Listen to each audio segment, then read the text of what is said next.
A vague disclaimer is no one's friend. This podcast will look at episodes in relation to Buffy and Angel as a whole, and therefore contains spoilers for the entirety of both series. If you haven't seen all of Buffy the Vampire Slayer and Angel the series, go and watch them before you listen to this. Remember, you've been warned. The hardest thing in this world is to live in it. That's why there's us, champions. We live as though the world were as it should be, to show it what it can be. The Earth is definitely doomed. It's Tuesday, so it must be time to return to the Hellmouth. We're going through the Buffyverse episode by episode and a look back at Joss Whedon's iconic show. I'm Emcee, and I'm here with... This is Andie. And this is David. Today we're talking about episode 5 of season 1, Never Kill a Boy on the First Date. It was directed by David Semel and written by Rob DeHotel and Dean Batali, and the original air date was March 31st, 1997. Never kill a boy on the first date. That's good advice. Good advice. My opinion on this episode has not really changed much since the first airing of it, in that I kind of nothing it. I don't dislike it, but I don't really like it. I like the ending of this episode, which we will get into more detail on a little bit later, but for the most part, this episode is just kind of, it's there. Buffy has her personal life is interrupted by slaying. We have better episodes that do that. Yeah. I mean, I have to say, this isn't a great episode. I mean, it's, I think one of the early times when the conflict between personal life and slaying is really brought to the forefront. Yeah. It's momentous in that sense, but as an episode, It was momentous in that this is the first episode where we get the vampire slaying opening, which will become a, signature of the show, right, where we open up with Buffy fighting vampires. And I think probably the highlights of this episode for me are, one, seeing the Master again, because the Master is always awesome, and also the development in Buffy and Giles' relationship, because I do feel like this is one of the first episodes where we get a real jump from the Watcher-Slayer dynamic into more of a fatherly type relationship. Yes, very much so. I think I like this a lot better than you guys did. I mean, it's not like my top 10 episodes of all time, but I remember thinking, it's a really nothing episode. I skip it a lot. But, I think watching it this time through, I thought it was really, it's filler, but really solid and entertaining filler. It's definitely serviceable. It's not like, I don't know, Teacher's Pet, which is so That's bad. That's gonna be our new bar. I think so. I think that may be my least favorite episode ever. I like it a lot more than I did the first time, and the first couple times I saw it. It does really set up those themes, those first times of destiny, free will, Buffy wanting to have the normal life. And the conversation with Giles really is just enormously amazing. Probably my biggest problem with this episode is that I didn't buy so much of the conflict in it just because I don't understand why Buffy and Cordelia would have a thing for Owen. I mean, not that Owen seems like a bad guy, just that he does not seem like the type of guy that Buffy and Cordelia would be fighting over. Yeah, I suppose. And the only thing I could think of is, they talk about how he really doesn't say much. Maybe it's the mystery. I've got no idea otherwise. Christopher Welt, he's a nice-looking guy, but I don't think he's any better looking than Nikki Brendan. And just the way they talk about the Owen character, he's a lit nerd. I actually, and I'd mentioned this before we started recording, I got out my copy of the Sunnydale High Yearbook, which they came out with, I guess, in May 1999, right after they graduated from high school. So they have information about all of the students at Sunnydale High, and Owen is included in there. And they actually have a list of his activities. And his activities at school are the school's literary magazine, the Sunnydale High Yearbook, the drama club, he played tennis, and in the last year he was class president. And it's just all of those things. It's like, yeah, he's a lit nerd. He is, which is probably why I like him more in this rewatch. One of the issues I have with Owen is they keep talking about how he's so solitary and mysterious. And I think maybe it's not great casting, because all I saw was this sunny, preppy guy that read Emily Dickinson, and the actor seems like a little vacant. But as a character, I I have nice things to say about him, but yeah, he's a lit nerd. He's totally a lit nerd. He also, there was some stuff that seemed like really pretentious with him, where he's like, he carries around a pocket watch, and he's talking to Buffy, and it's like, I don't really like girls because, you know, they don't really seem to be into reading and stuff. They're just interested in dating. And I was like, oh my God, come on, dude. Okay, yeah, and don't say that while you're on a date. Especially when the day before he had also gone out with a group of people, and, you know, he's like trying to explain away like dancing with Cordelia a couple times. It's like, dude, you didn't have to. You chose to do that. So you've gone out 2 nights in a row, and don't give me this whole thing about girls just are interested in dating. To be fair, he does not look happy dancing with Cordelia. That's true, but he really does not look No, what does he say? He's like, well, she's pretty grabby. You know, she's used to getting her way, our Cordelia, and she's... Oh, yes, she is. I don't appreciate how at this point, and they do it all the way, I think even through season 2, really pit women against women. They really do, yeah. Especially Cordelia and Buffy. Oh, here they very You much. know, they really pit, and there are a couple of things that, you know, when Buffy makes the comment about Cordelia's hips, right? I'm like, way for the women on women hate from something that is considered a very, very feminist show. You see those subtle things that you're like, yeah, I guess for 1997, it's a super feminist. But Owen definitely, when you say he's pretentious, I totally agree. When he hands her the pocket watch, now I actually own a couple of pocket watches, but I was like, even I think you're overdoing it. True, very true. Yeah, there's definitely a pretentiousness. He hasn't grown probably into himself. He's still doing all these affectations of deepness. And even when he talks about Emily Dickinson at the Bronze, it's like, you kind of get this feeling he's got this very not particularly deep understanding of Dickinson. Like, deeper than Buffy's, yeah. but not, you know, the way he talks about it, it's you're sort of like, yeah, you really, this is a thing you've gotten into, but you don't really get it yet. Well, part of me was wondering if it was almost he was putting it on, because, I mean, he goes into the library to get out a copy of Emily Dickinson because he's lost his copy, which is apparently so precious to him that he can't go a day without owning it. It's like, well, if you've lost your copy, why don't you just wait until you, like, get out of school and then go buy a new copy of your own? Like, no, you're just going into the library because you want to flirt with Buffy. Yeah, I mean, yeah. Which, you know, which is fine, but, you know, it just... Buffy, I can almost buy, you know, having a thing for him, because, I mean, it certainly goes with talking about him brooding for 40 minutes. Buffy likes the brooders. That is her type. But Cordelia... I mean, part of me is like, is Cordelia just into him because Buffy's into him? Yes? That would not be surprising. I mean, yeah, I think that's probably, I mean, it's obviously not stated explicitly, but yeah, now that you say it, it's like, yep, that sounds right. Yeah, I mean, the first time she goes over to him, does she know Buffy's coming? I think they sort of get there at the same time, but, I mean, Cordy's from Sunnydale?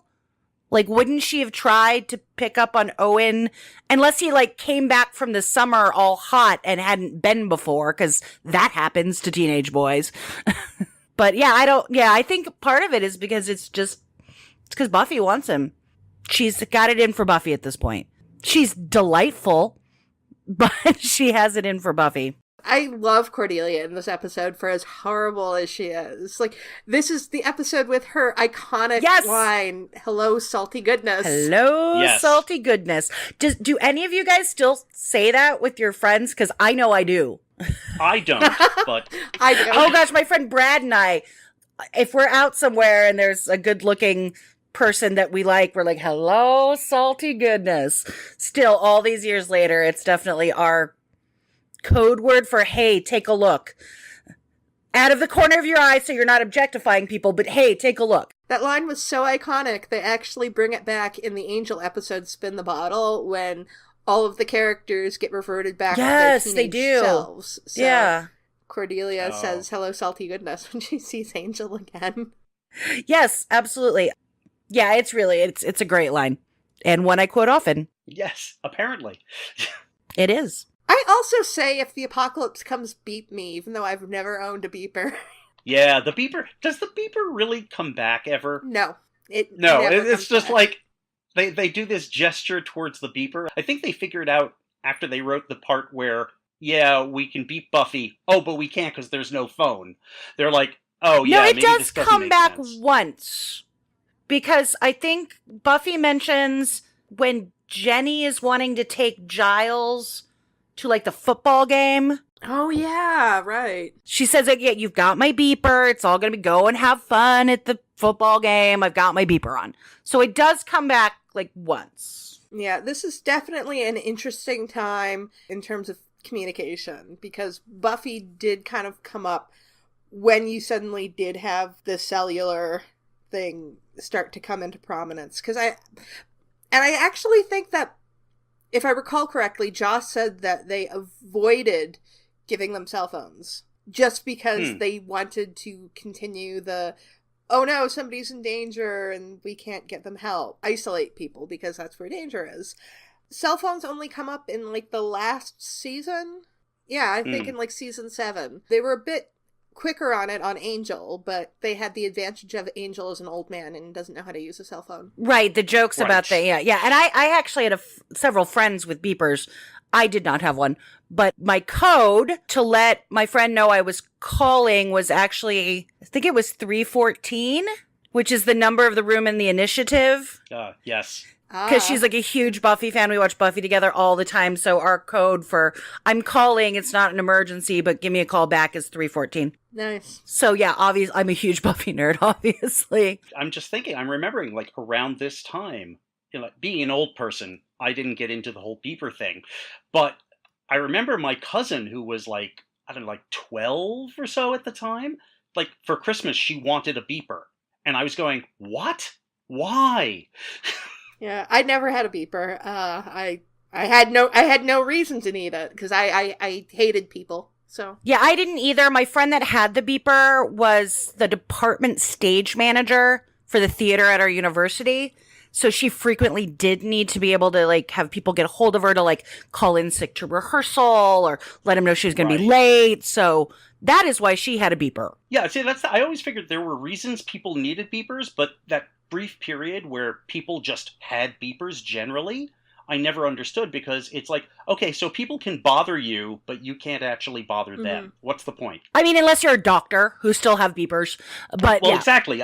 Like I say, there are some people who like had a legitimate need, but there was a point where like everyone just had a beeper, and it was like, why would you do that? We still have a beeper that we use for the social work department at the cancer center where I'm interning, but no one ever uses it. Like one of us is supposed to carry it every day, but we have like an instant interdepartmental messaging system, so no one actually uses it, but we're supposed to have it. So That's pretty hilarious, actually. I mean, we do work around doctors, so it's a hospital setting, so there's that. But so great conversation about beepers.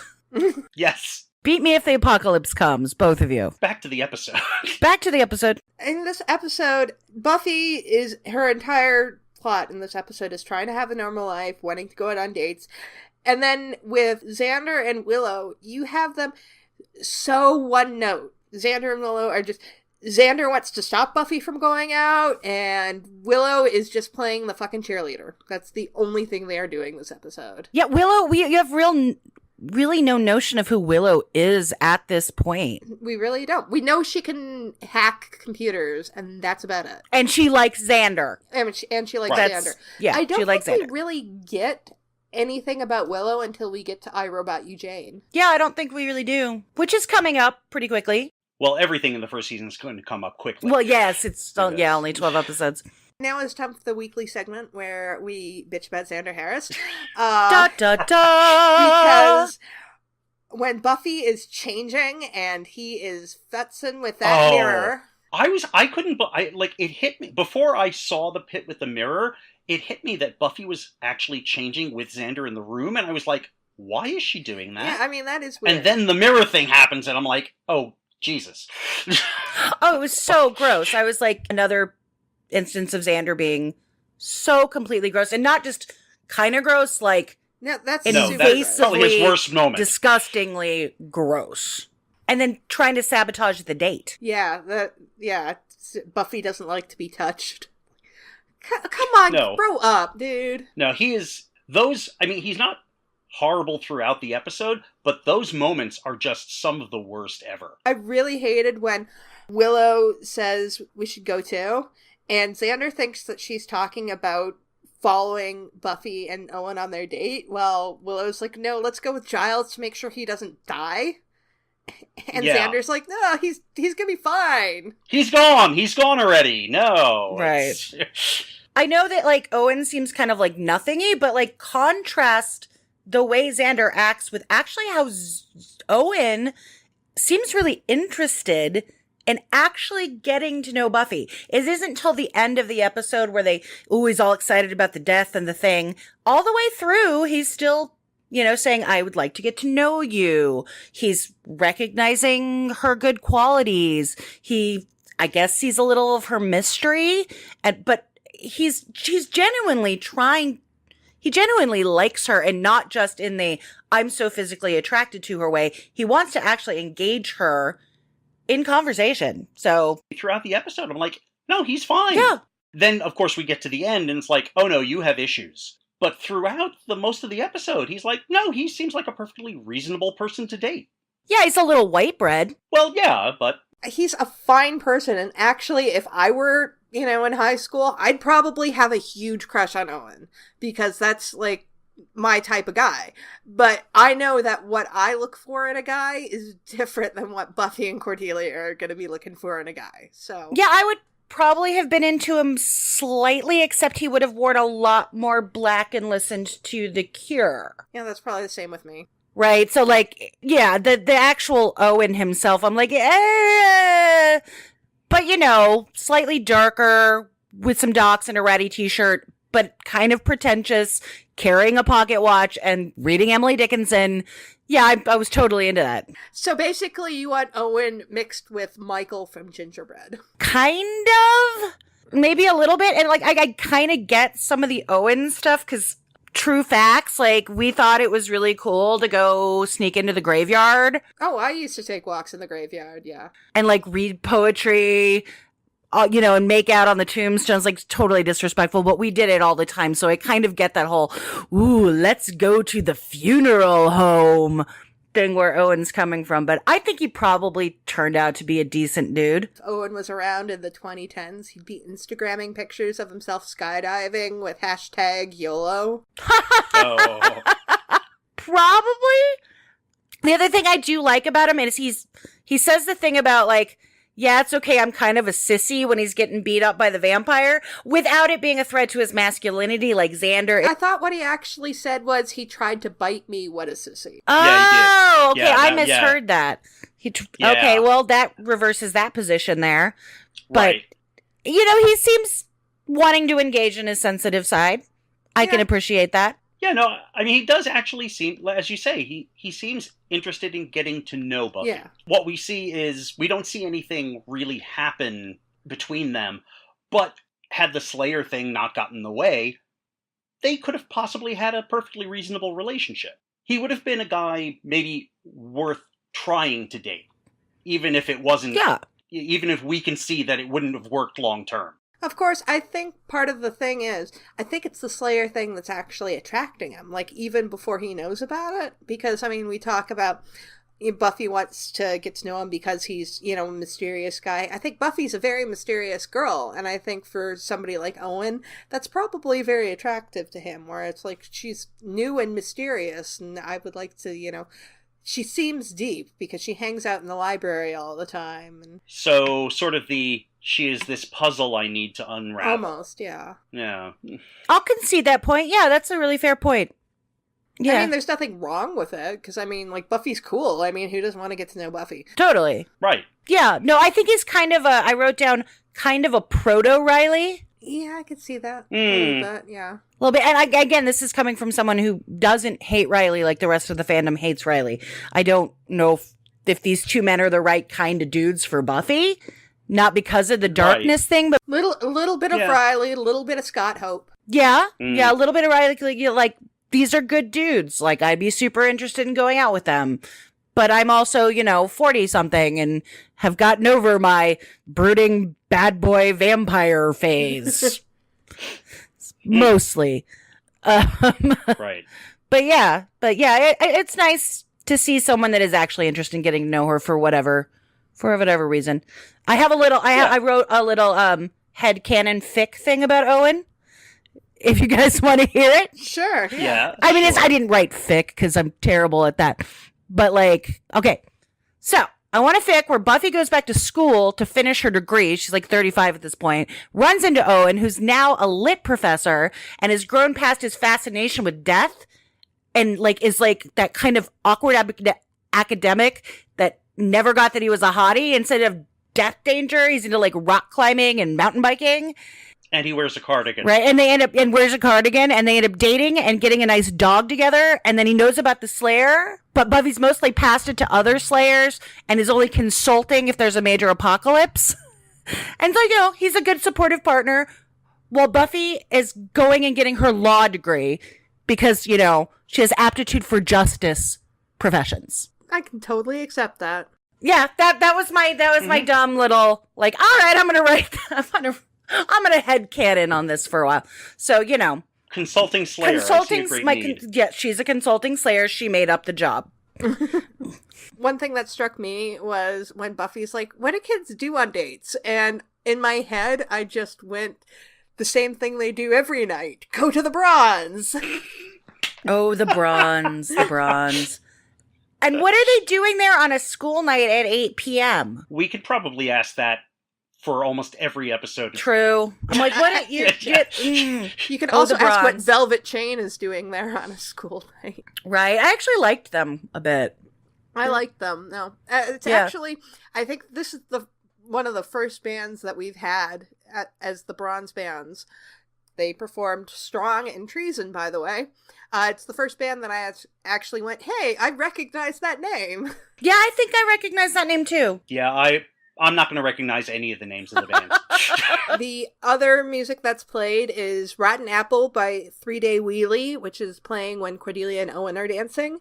Junkie Girl by Pretty Boy Floyd when Angel arrives at the Bronze, and Let the Sun Fall Down by Kim Ritchie when Buffy breaks up with Owen. And I love Kim Ritchie, actually. I really enjoy her music, which I discovered through the Angel soundtrack. She's got a really pretty track on that soundtrack, and I sort of listened to a bunch more of her stuff, and it's, it's folksy girl music, but it's solid. I like Kim Ritchie. Those are music for the day. Okay, so of course, other than Buffy's pursuit of Owen, we have a whole big story with the Master and what is termed in this episode the Order of Aurelius. And this is the first time that the Master's group is given a name. Mm-hmm. I only think that name is mentioned once more. It's mentioned in the Angel episode Darla, so that's how far apart they are. Okay, that explains something I was confused about. And what is that? Because when they say, when Buffy refers to them as a hoity-toity new vampire sect, I'm like, new? Yeah. How are they new? Don't you know the Master's history at all? And I mean, the Order of Aurelius actually goes back farther than the Master. He is only the current Master of the Order of Aurelius. According to the lore, the Order of Aurelius has been around since the 13th century, and the Master took it over in the 18th. Huh. But, I mean, definitely not a new vampire sect, but I'm guessing that she hasn't connected the Master with the Order of Aurelius. Even though she's the one who actually points out that the symbol is familiar. Yeah. Because she saw it in a book previously. When I was reading up on this episode, I saw a lot of people calling out the ring being left behind as a mistake in the episode. Does it bother anyone that the ring was actually left behind? It did not bother me in the least. No. Left behind. Well, because Buffy stakes the vampire and the ring is left behind. Oh, right. And usually all of their stuff is dusted, and all I'm thinking of is that, it's probably some mystical ring or something that's, Or even an artifact of the Order. So, that makes sense to me. So it belongs to the Order, not to the vampire, perhaps. I mean, there are probably a million ways you could explain that. Yeah, no, that makes sense. Yeah, it never bothered me. Some of that stuff doesn't bother me on any show. I'm like, I don't know, it was a thing. Get back to the characters talking and doing the things I like. Yeah, I mean, obviously it happened because it needed to happen, because Buffy needs to find out about the Order of Aurelius and the coming of the Anointed One. Well, that's always the at the bottom of everything. That's always the answer, is because plot. And so this episode is the one that introduces the annoying one. Yeah, annoying one. I have to say, I have a lot more problems with the whole prophecy thing and all its tendrils than the Ring. About how it's not really a prophecy, but basically directions. How it's like, wait, what? No, it's like, well, I mean, just like, well, for instance, so at the end, the Master gives the line about how the Slayer will not know him and he will lead her to destruction. And I'm like, does Giles not have that part of the prophecy? And also, why do they turn... Borba? Yeah, Borba. Why do they turn Borba? That's a very good question. And how do they know which one's supposed to be the anointed one? Because the Master just sends them out. Well, here's the thing. It's not really a prophecy if people are going out to actually fulfill it. Because obviously, Giles takes it as a prophecy, while the Master is taking it as directions. Ah, interesting. Yes, that's true. The Brethren of Aurelius goes out to kill these people, so I think they actually chose Colin to be the Anointed One. Because, I don't know, innocence. Maybe. But still, it's like, maybe, I mean, we can theorize, but, like, it doesn't actually make sense. Well, yeah, I mean, there's a prophecy because, we need to interrupt Buffy's dates. Well, right. Yeah, again. Well, what little we ever get about the Order of Aurelius, and just taking sort of the character of the Master, they're very tied to very traditional stuff, like following these traditions and living underground and all these things. And so even though it's not taken as a prophecy, but as instructions, he's still going to follow them, and he's still going to follow them on the night that the writing says he's supposed to be following them. Right. So the Master loves the classic. Yeah. He does. It's like a Bible. He's like, and he says it like, and then I love that he keeps going with the chiding of the minions. Yes, of course. Oh, the sass master. I love him.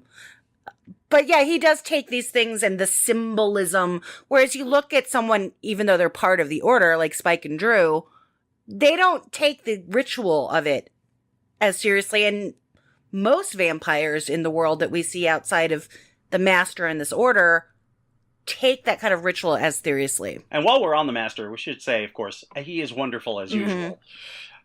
Even though he doesn't have a whole lot to do here, but he makes the most of his short appearance. Yeah, Mark Metcalf always does. He makes great use of what he's given. He's a professional, so he knows what his role's supposed to do, but also he's not boring. Like, that kind of role could be super boring. Oh no, he has a lot of fun with it. He really does. And it just hit me the other day what Mark Metcalf is best known for. Yes. Which I had totally forgotten. Animal House. Yes, he's best known as Doug Niedermeyer in Animal House, and of course, as the father in the Twisted Sister video, We're Not Gonna Take It. Which is, I am convinced, actually Doug Niedermeyer, an older Doug Niedermeyer. Because I actually went and watched the video, he is referred to as Douglas, and he gives the exact same speech from Animal House. Mark Metcalf is also a very nice guy. I got to have dinner with him once. Oh, that's awesome. I have heard that. He was super cool. I was just like, oh right, he's Niedermeyer. Oh my god. And he's the maestro from Seinfeld, right? Yes. Yeah. Oh, my knowing that would involve watching Seinfeld. Yeah, I don't watch it, but I did know that, yeah. Yeah, I've not watched much. It was like super, super popular when I was in college, but they were always too mean to each other, and I can't handle it. Yeah. Yeah, no, I have feelings about Seinfeld, but we won't. Right, yeah, I do too. No, he's really delightful in pretty much everything, so. Yeah, I mean, he's been doing stuff his first film is like in 1973. Really? I looked it up, and in fact, he was in the Jane Fonda movie Julia back in the early to mid 70s, which I saw back in the day, and I was like, I totally don't remember him. I'm not surprised, because I wouldn't have known who he was until a few years later when he did Animal House. He's a that guy. He's a that guy actor. Mm-hmm. Yeah. Which is great. Yes. That's the kind of career that lots of people probably aspire to. Yeah, he's a character actor. Yeah. An interesting omission in this episode, considering there is so much about the Order of Aurelius. We don't have any appearance from Darla. And all I kept on thinking was, where the hell is Darla? I know. It's a good question. You would think they would bring her back, even as just like a background master doing a thing, because she's supposed to be this like vampire that's so precious to the master. But yeah, we see her in the first episode, and then we see her in Angel. And then we don't. Right, she's going to show up very soon. Yeah. Now, I did hear a rumor that she and Allie didn't get along. Yeah, I heard that too. And also, I know in the first episode, she was originally supposed to die. And she did in the original pilot. Yes. So, it's possible that they just didn't really know what to do with her, and they planned to not bring her back. Because in the first episode, she's really just a minion. And it's only when they come to Angel that they really establish that, she's the master's favorite. She is Angel's. Do they establish that she's Angel's sire? Oh, yes, they do establish that she's Angel's sire in Angel. Famously, when he feeds off her boobs. Yes. Yes. Looking back at it now, it does stand out to me that she's not in this episode. And speaking of people who aren't around, we have Cordy with her crew. We haven't seen Harmony since the first episode. Yeah. Yeah. Which feels weird. I mean, again, it's probably just a casting issue or something, but it feels, having seen past this, it feels odd that Harmony is not part of Cordelia's crew. Cordelia's crew changes a lot. Yeah. Like, it's not consistent. Like, you see Harmony a lot later on, and you see Aura. Yeah. But other than that, her crew, changes every episode. Yeah, I think those two are the ones that are the most consistent. 'Cause obviously, Harmony becomes, a huge player in things. Aura, I believe, turns up again at the end of this season. And then she will be referenced on Angel. Yeah. Where Cordelia is talking to her on the phone.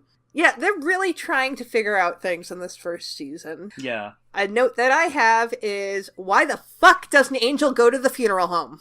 That's a darn good question. Well, because he didn't have a date. and it's followed up with, I forgot how useless Angel really is in the first season. However, I have to give him this. David Boreanaz does not totally embarrass himself in this episode. No, he really doesn't. He's a little He's better. fine. He's learning how to act. They cut down on the tension a little bit. It's not quite as fighty between them. And you're able to see jealousy. Mm-hmm. David is able to portray jealousy. And actually, those are some of the moments that I like the best from Angel. The one that sticks out to me is later on in Pangs when he sees Riley and he's talking to Willow all serious and he goes, "Who's that?" And there is a little moment of that in this one where he's obviously jealous about Owen. Yeah, I don't think they know quite what to do with Angel either. I mean, there's obviously some setup, but I keep forgetting he's in these episodes much. I think they kind of wrote themselves into a corner in a way. Because they can't do much with Angel until they reveal the big reveal, which we'll see in a couple of episodes. For sure. So it's sort of like, oh, well, here's this character. We want him around because he's going to become important, but what can we do without tipping our hand early? I mean, in this episode, there is seriously, no point in him coming into this episode other than to add a little more tension, because 2 seconds later Xander and Willow show up and give Buffy more information than Angel had. Yes. Absolutely. Yeah, I mean, I think they need to pepper him in a little bit, and the writers know that. Put a little Angel in here because it's gonna become really important. If we don't see him periodically, what's the point? Sort of a catch-22. Yeah. It's like, we need to include him to a certain extent, but we can't do much with him yet. Yeah, and we're going to get a lot more doing things with Angel very soon. And he's going to become the focus of this show and the angst for, the next 2.5 seasons. So we'll get plenty of Angel. We also, which I think this is a weekly segment as well, and that's talking about Rupert Giles being awesome. Yes. Oh, yes.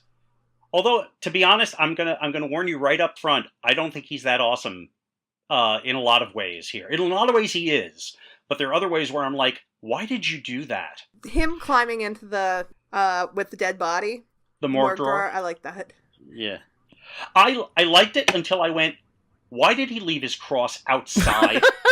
That's a good question. I mean, that just seems like killing, like Vampire 101 is like, you don't give up your cross. That's true. One thing I do like about Giles is that he does want to allow Buffy to have this real life. When any other watcher would just be like, no, you're going, you're the Slayer. Yes. You go. I don't care. You're lucky I let you live with your family. But Giles is like, go have your date. I am going to go take care of things. And we have seen from many other watchers don't do that. No, they don't. Yeah. Well, this is the first episode where we get an inkling of how Giles is not your standard watcher. I mean, we'll obviously see much more later. And at this point, I don't think we know what watchers are about. I mean, they reference them, they talk about, but we don't have the full picture of watchers take kids away from their parents. We don't find that out until What's My Line, yeah. Yeah, absolutely. Right. And in fact, this is the episode where Giles says, I don't have an instruction manual. Which is a lie. My immediate thought was, no, you do have an instruction manual. You're just not paying attention to it. Because you're not going to do that with Buffy, and I think he really gets that and respects it. Right. And well, that's the thing. He's right to ignore the instruction manual, but that is an outright lie. And they do also imply in this one that being a watcher is a matter of predestination. Mm-hmm. And like family legacy. Yeah, which is a carryover from the movie in which Merrick is actually reincarnated, if I remember correctly. Yep. And I mean, it does become more of a matter of legacy in this version, but there is... Giles specifically said, I was 10 when my dad said that I was destined to be a watcher. Mm-hmm. Because he wanted to be a fighter pilot or a grocer. Or a grocer, yes. Which is lovely. Both very respectable And of course, as soon as the words pilot comes out of his mouth, I immediately go to Cabin Pressure. Oh. For those of you who don't know, Cabin Pressure is a BBC radio series with Anthony Stewart Head. Has a recurring role on as a very smooth talking pilot. He's not a fighter pilot. He's just a commercial pilot. But he is so good at it. I had forgotten about this. Oh my god, yes. The dulcet tones of Anthony Stewart Head and Roger Allam competing about who can be smoother is one of the greatest joys you will ever hear. It's amazing. So yeah. And so, listeners, if you haven't gotten into Cabin Pressure, highly recommend it. It's amazing. And I think it's Benedict Cumberbatch's very best role. Benedict Cumberbatch, where he's playing the most nervous guy on the show and everybody else wonderful. Is smooth. Yeah, it's really great. It's really great. He should do more comedy. And I have to say, Anthony Stewart Head is really, he's just wonderful in everything. He really is. He is. I mean, like, one of the recent new shows that, oh god, I can't remember the title of it now. But it was based on an English show. It starred Hank Azaria and Catherine Hahn. Oh, yeah. Okay. And I can't remember the title of it offhand. But Tony Head was playing their boss. And he was great. And he's also in the first season of Jonathan Creek, if memory serves, as Jonathan's boss. And he's just really wonderful in those. And...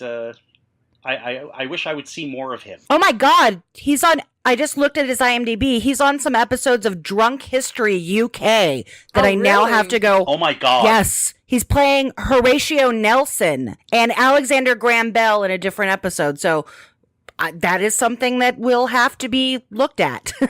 I was so close to being able to see Anthony Head on stage when I was in London last year. And I...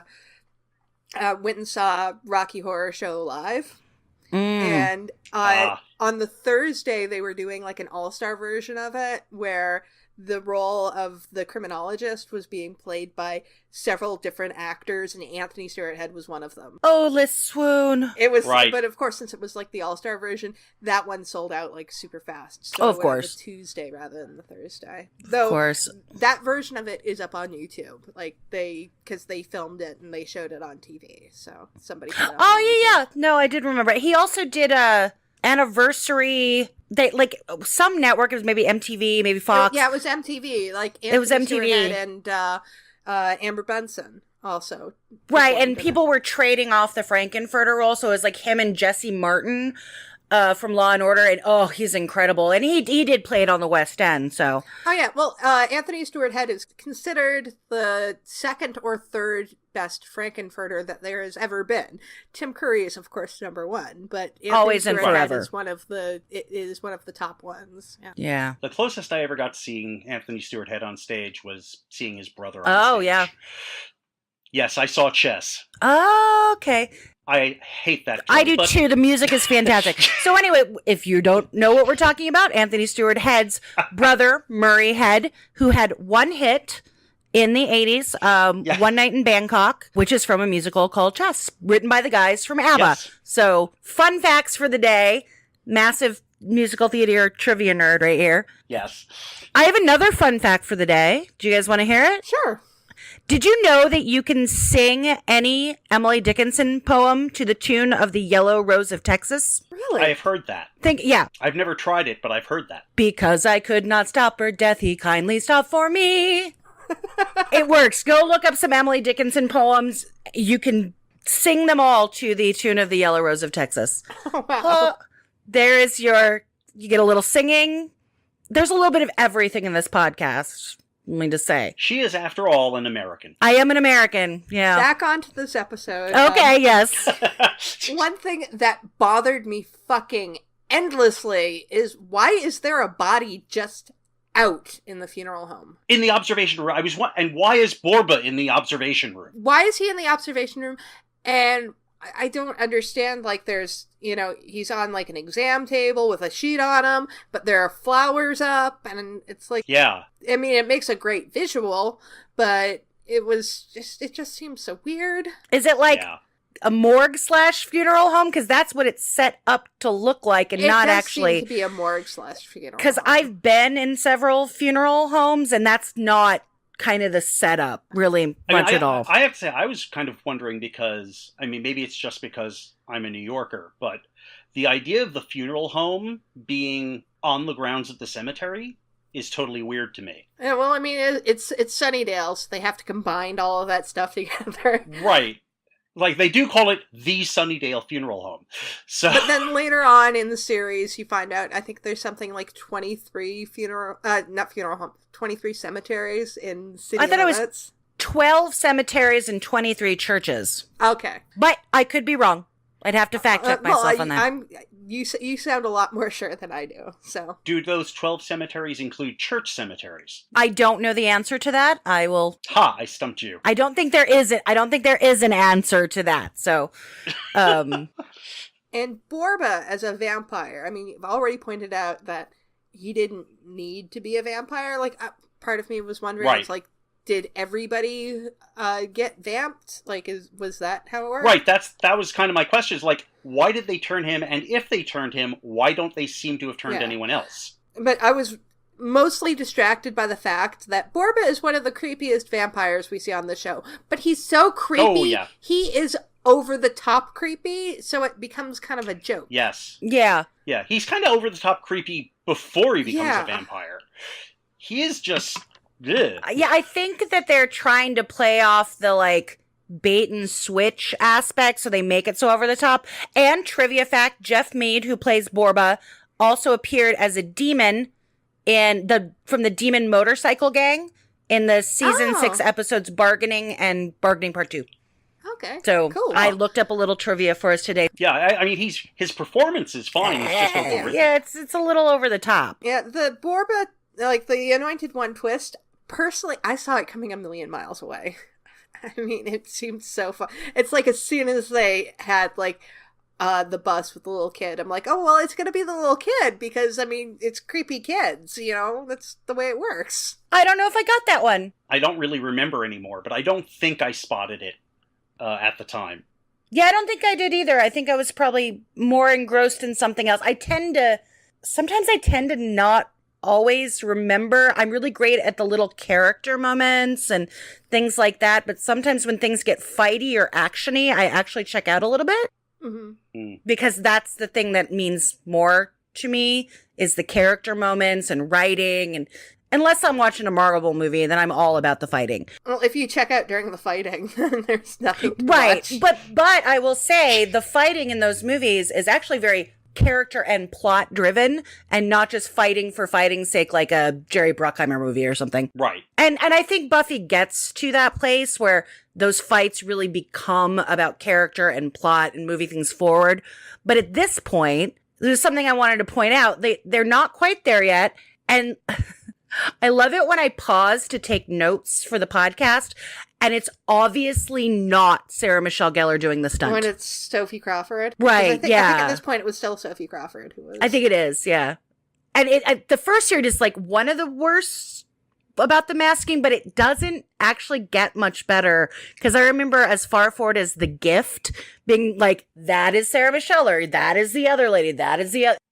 There are a couple episodes where you're like, yeah, that is really not the actor. They were never really great at matching on this show, and it stands out quite a bit. Super thrown during the fight scenes when they've obviously not had Sarah loop the grunting, because she has a very distinct sound when she's fighting. Whoever is doing it, if it is Sophie Crawford's natural noises or if they have somebody else looping it, sounds nothing like Sarah Michelle. It's a lot higher in pitch, and it's like, this is so fake. And it's I noticed it last week, and I had made a note of it. I have to say, I'm really sorry to hear all that, because now I'm going to notice all this. Yeah, it's one of those things. No, it's a valid observation. I've noticed this for years on this show, that now it gets exponentially better on Angel. Like, so much that it's really seamless. But Buffy as a show never quite. And is it because Sarah Michelle Gellar's so tiny and she's hard to match? Or Possibly. is it just they're not? Because there are scenes in Becoming, actually, where you can see it is not David Boreanaz. You can actually just see the face. And not if you just pause. Like, you can see that it is not. It's a totally different face. So I think that's kind of an interesting thing about this show, that it was one of the things we did when we used to play a Buffy drinking game. You would drink when you spotted that it wasn't actually, when it was not a seamless stunt, and when Buffy's bra strap showed. If I remember correctly, David Boreanaz's stunt double, who I don't know if it was his stunt double throughout the entire length of the series, but through a majority of it, his stunt double shows up in the episode of Firefly: The Train Job as one of the henchmen, because on the audio commentary they actually point out, hey, it's David Boreanaz's stunt double, and he does kind of look like David. He does. It was a really good match, and I think they did keep him through, most of Buffy and Angel, but they don't have him this early, and that's why Angel didn't go to the funeral home. Right. Also, actually, it just occurs to me, at this point, Angel's really kind of avoiding all the other vampires. He really is, yeah. So, I mean, every time we've seen him, he, says stuff to Buffy and then gets the hell out. And he does make a comment in Welcome to the Hellmouth about how he's afraid. Mm-hmm. I don't know if he knows that Darla is there yet. I don't think he finds that out until Angel. But certainly he knows that it's the Order of Aurelius, and Angel has had interactions with the Order of Aurelius because he is the one who takes Darla away from them, as revealed in the episode Darla. Mm-hmm. So that might be contributing to why he's avoiding them. We do find out in the episode The Wish that they really don't like him. No, they don't. As he points out when we meet him, it's like, yeah, they really don't like him. They dislike him so much, they, in an alternate universe where they win, they keep him locked up and torturing him instead of killing him because, death is too good for him, I guess. Right. Yes. I'd say I'm curious now that we're talking about how he's, avoiding all the other vampires. Where's he getting the information he gives to Buffy? Ooh. Good point. The script. I was like, yes. Yeah. See, that would be a great comedy thing if, every time we see him, he has a script behind his back. That would have been great. David Boreanaz's acting is so witted at the beginning. I think he does have a script behind his back. I think he does. He's written the lines on the set. Who did that? There was a famous actor that would it was Marlon Brando. As he got older, write lines all over the set just so he could remember them. And I think at this point, David Boreanaz is sort of still in that place. Yeah. Seriously, no offense to David, he gets so much better later. Oh, on. yeah, absolutely. He really does. And as I say, he's even Yeah. better here. You know, he's definitely learning on the job, but he is learning. Yeah, like, I mean, before this, I think the only thing he had done is, like, he played Kelly Bundy's boyfriend on Married Right. with Children once, so... Whereas you have Sarah Michelle Gellar, who had been acting since she was, like, 5. Yeah. And Allie Hannigan, the same thing. Nicholas Brandon did not have as much experience, but he's playing light and funny, and I think a personality that's very close to his own. Yeah. And then obviously you've got Anthony Stewart Head, who's an absolute pro, and Mark Metcalf, who's an absolute pro. So David Boreanaz is going to stick out like a sore thumb. Right.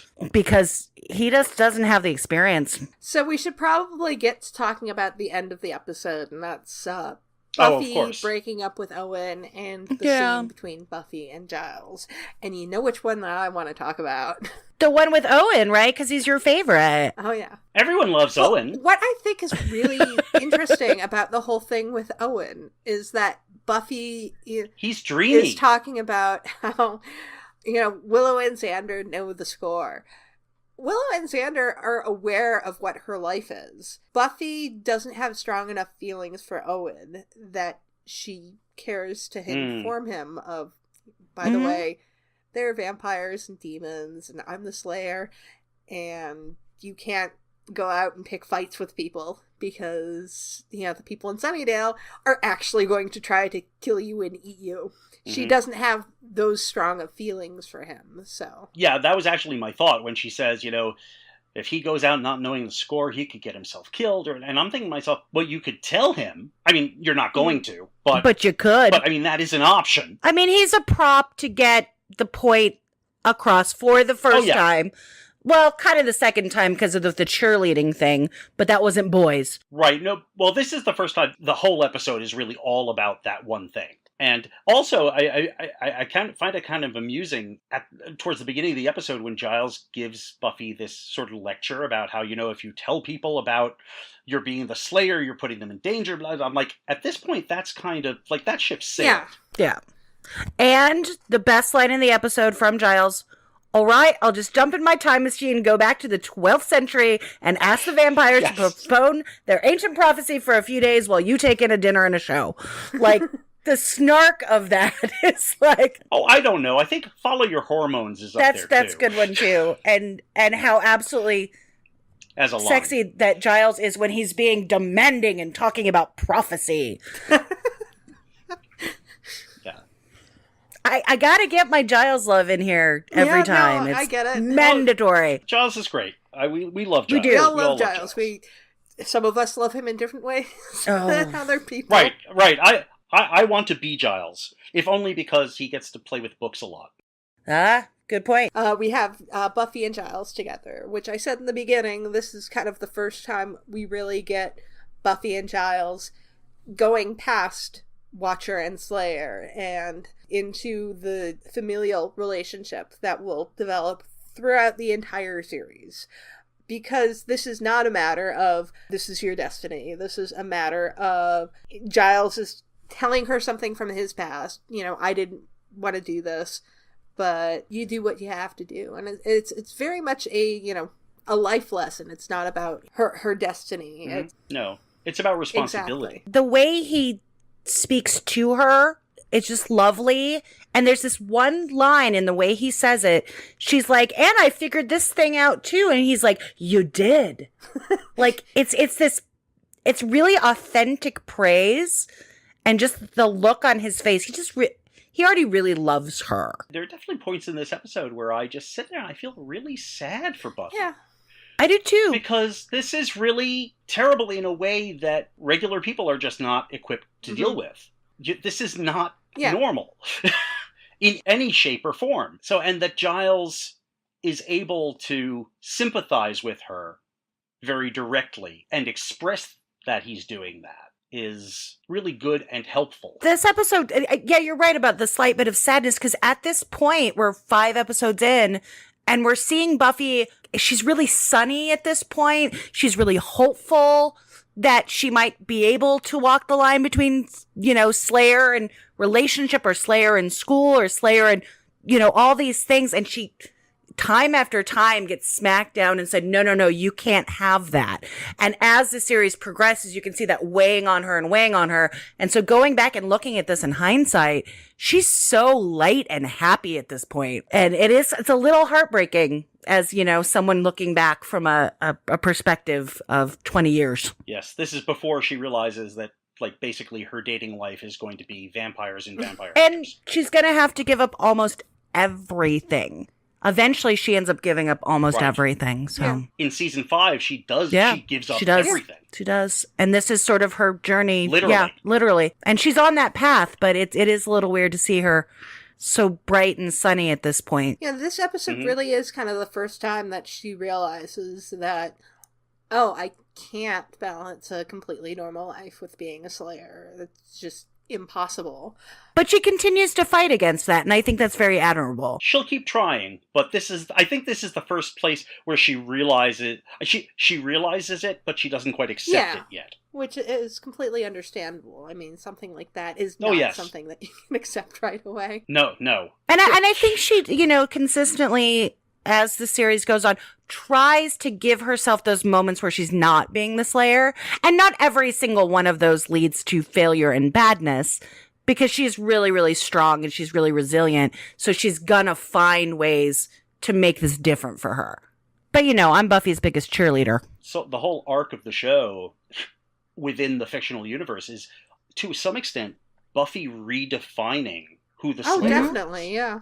I mean, that's the entire show. Yeah, I think I talked about it in the very, very first episode that I found all my Tales of the Slayer Yes. short story collections, and I've actually been looking through those a lot, and it's talking about non-canonical, different Slayers and how they go about being the Slayer. And a lot of them in these stories do turn it on its head a little bit, because I think they're trying to, show the cause and effect of Buffy and but yeah, some of them have been really interesting so far. And Buffy does. She breaks the mold. She doesn't follow the rules, and she's who she is and tries to be as true to herself as she can. Not going to succeed in really changing what being the Slayer means until we get to Chosen, but yeah, it is kind of the running theme throughout the entire series. Yeah, but she'll wind up changing it massively in season 7. Well, she even changes it a little bit as we go on with not refusing to listen to the council and follow any of the rooms. There's a lot of change throughout, but then